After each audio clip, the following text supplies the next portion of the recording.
Hey, horror fans! Once again, it is me, the Horror Miser Monty G. It's time to review the latest and the newest horror film of the year. This one is called Primate because there's something wrong with Ben.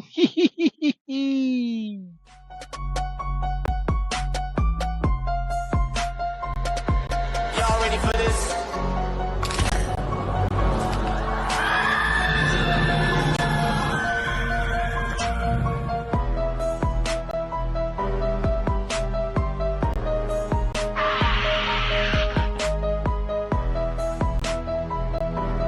Hey, horror fans! Once again, it is me, the Horror Miser Monty G. Now, Primate is a 2026 natural horror film that was directed by Johannes Robert. It was written by Johannes Robert and Ernest Vieira. Now, the film stars Johnny Sequoia, Jessica Alexander, Troy Kutsor, Victoria Wyant, Nia Hunter, and Benjamin Chang. Now, in this film, a group of friends' tropical vacation turns into a terrifying night of survivor when the family's pet chimpanzee, Ben, turns rabid from a bite and starts attacking. Oh no, let me try to tell you, you can't keep chimps as a pet. Now, horror fans, I believe when it comes to horror films, one of the least talked about subgenres are the animal attack horror films. Now, before you get started, I'm not talking about sharks. Sharks actually have their own subgenre. I'm talking about the films where we have bears, rabid dogs, alligators, crocodiles, and lions that attack and kill humans in places where humans shouldn't be in the first place. Films like Rogue, Crawl, Prey, Primeval, Cujo, and Beast are examples of these films where humans are either trapped in or in places where they shouldn't be in and are hunted by these vicious animals. As a matter of fact, you can even take a look at Beastia that stars Idris Elba as a family that's in the African wilderness. They're in a very dangerous place when a rogue lion starts hunting them and starts attacking them. That's basically what I'm talking about. Oh, in Crawl, where we have a mother and father team that are trapped in their house during a tornado, and a bunch of hungry crocodiles start attacking them. That's kind of what I'm trying to say here. And in some of these films, they've been a moderate success at the box office, and that's why horror filmmakers will continue to make them. So that brings us to English filmmaker Johannes Roberts' latest project and entry into the subgenre of horror. This one is simply called Primate. Now, taking place in a remote part of Hawaii, we're introduced to Lucy, and she's a nice young college student heading back home along with her best friend Kate, her brother Nick, and are joined by Lucy's frenemy, Hannah. Oh no. And now, while reuniting with her father, Adam, and her sister, Erin, the gang are introduced to the family's adopted pet chimpanzee called Ben. I mean, we learned that Ben was saved and later adopted by Lucy's late mother, who was a linguist, and she was able to teach him how to communicate with sign language and use a soundboard software on the tablet.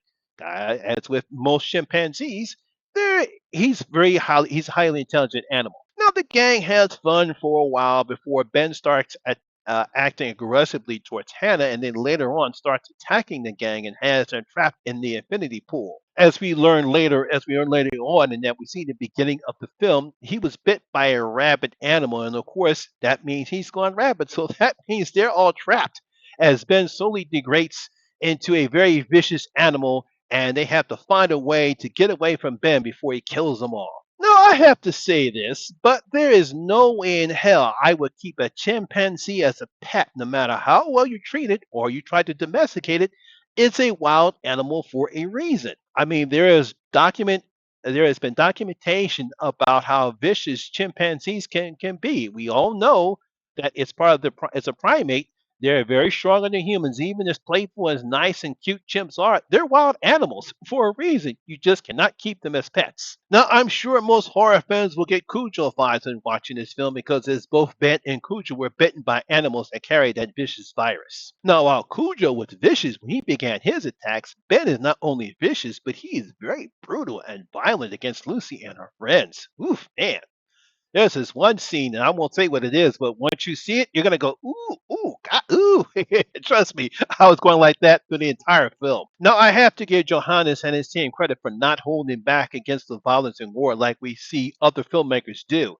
for some reason or another. I don't know why. Perhaps because they think the film will sell better to a regular if it's PG-13, it's set up a R. I believe this is rated R because we do get some F bombs in this particular film.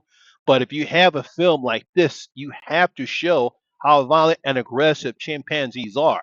And they do a great job in showing the dangers of trying to domesticate a wild animal like a chimpanzee. Now, you also have to give Johannes and his team credit to how they created Ben.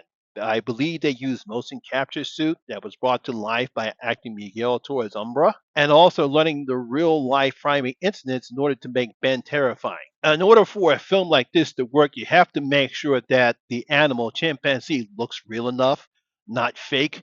I thought they did a great job of making Ben look as real as he had, and they did use some practical effects. I'm pretty sure there was some CGI mixed in, but the attacks Ben does is brutal, it's vicious, and it's very gory.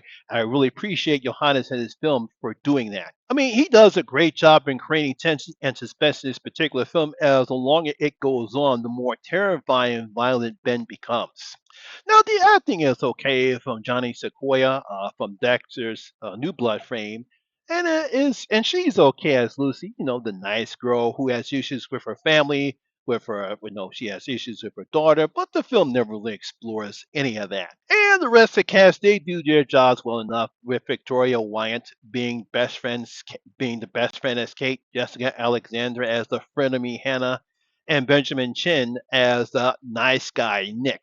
I mean, there's nothing, they don't do anything outstanding. They just do what the script tells them to do, and that's basically what they do. That's because this film is basically about Ben, showing how nice and cute he is in the beginning of the film, but then he becomes a monster, scary, terrifying, and violent. So after a step back with Resident Evil Welcome to Raccoon City, Johannes Roberts is back with a brutal and violent animal attack film that is much better than I expected it would be. Good job. I was very happy with this particular film, and I believe other horror fans will be happy with this one as well. So I'm going to give Primate 3 out of the miser's 5 bloody coins. Given it 3 out of the 5 miser's bloody coins, I really did enjoy this film. Like I said, very much better than I expected. It's brutal, it's bloody, it's violent, and that's what you expect out of a film like this. So, a nice way to start off 2026 with Primate. So, there you have it, horror fans. That is my review for Primate. Hope you did enjoy it. And if you did, please give it a thumbs up, like, and share. It really helps out with that YouTube algorithm. Also, if you're new here, please hit that subscribe button, ring that notification bell. That way, we notify anytime when I put up new videos such as this one. Once again, my name is Lamont Smith, better known as the Horror Miser Monty G. And always remember, horror rules. And I see you in my next video. That guys, stay safe out there.